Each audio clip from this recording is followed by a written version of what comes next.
Magandang umaga po sa inyong lahat, lalong-lalo na sa ating punong guro na si Ginoong Elias J. Prina, sa aking mga kasamahan, Sir Kim Abuton, Ma'am Rose Angabaisin, Ma'am Marchie Patayon, and Ma'am Ereline Chadula. Sa mga mag-aaral na nandito ngayon, magandang umaga sa inyong lahat. Ngayon ay magkaroon tayo ng isang pagtutunggali o debate. Ito ay isa sa mga requirement ko sa Goal 21 or Gearing Up Responsible and Outstanding Teachers of the Southeast Asian Nation for the 21st century. So, dahil sa ako ay natuturo sa inyo ng edukasyong pampalakas, so nararapat lamang na ang paksa na ating pagdidebatehan ay naaayon sa aking asignatura. So, ang paksa na ating pagtutunggalian ay tungkol sa pag-ehersisyo. Diba? Alam natin na ang pag-i-ehersisyo, ito ay anumang gawaing pagkatawan na planado, may kayarian, at inuulit-ulit upang makamit ang minimithi ng pagkukondisyon ng anumang bahagi ng ating katawan. Ngayon ang tanong, ang pag-i-ehersisyo ba ay nakakatulong sa pagpapaunlad sa kaalaman ng isang tao? Yun ang inyong pagdidebatehan na paksa. At mayroon kayong moderator na siyang magbibigay ng paunang salita or gaganap siyang moderator dito sa nasabing debate. At si Ginoong Elias Prina naman ang gaganap na husgado sa nasabing debate. Naintindihan?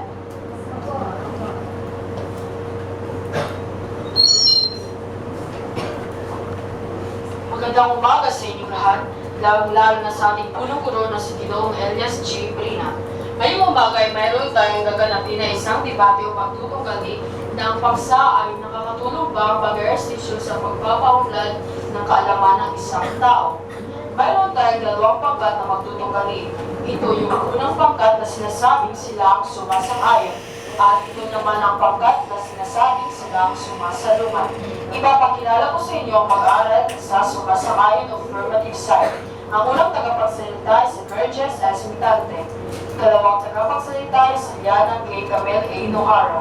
Ikatlong tagapagsalita ay si Karen May Vilera. Sa sumasalungat naman o confirmative side, ang unang tagapagsalita ay si Rica May T. Arsiga. Ikalawang tagapagsalita ay si Marshall Rose Solana. Ikatlong tagapagsalita ay si Dia Bulid S. Bellimore. Ang kanilang mga miyembro ay sina Frank Crystal Amadel, Bill D. Solis, Harriet Norieza. Ang unang maglalahad ng kanilang mga opinion ay ang sumasang-ayon o affirmative side. Paalala lang sa mga magtutugali na may 2 minuto ang ibibigay sa inyong mga sagot.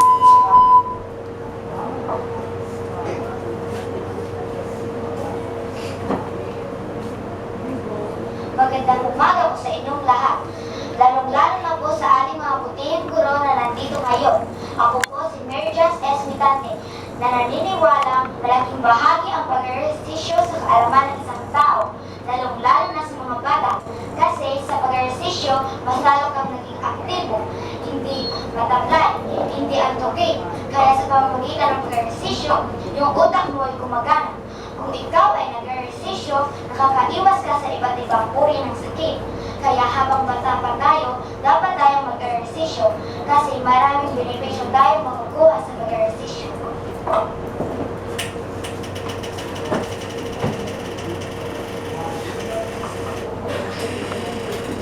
Magandang umaga po sa inyong lahat, lalong-lalo na sa ating punong guro at mga guro.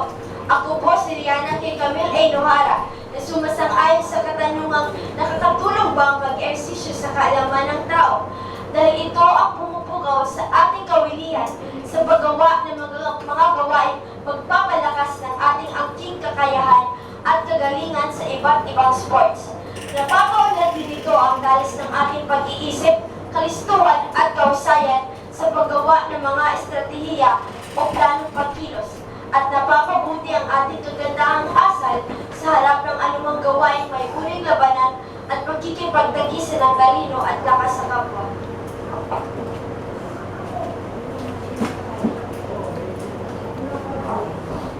Magandang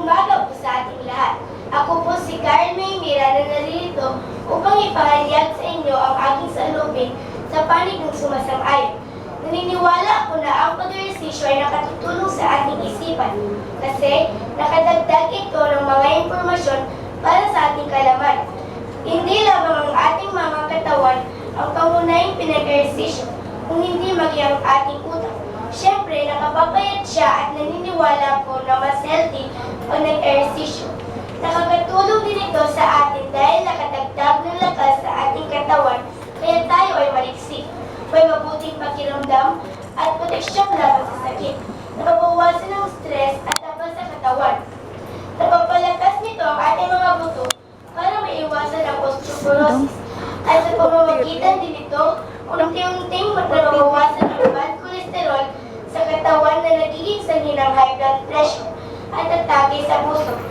Kung tayo ay mag-ehersisyo, gumagana ang ating spiritual, emosyonal at pisikal na katawan. Stop pa lang.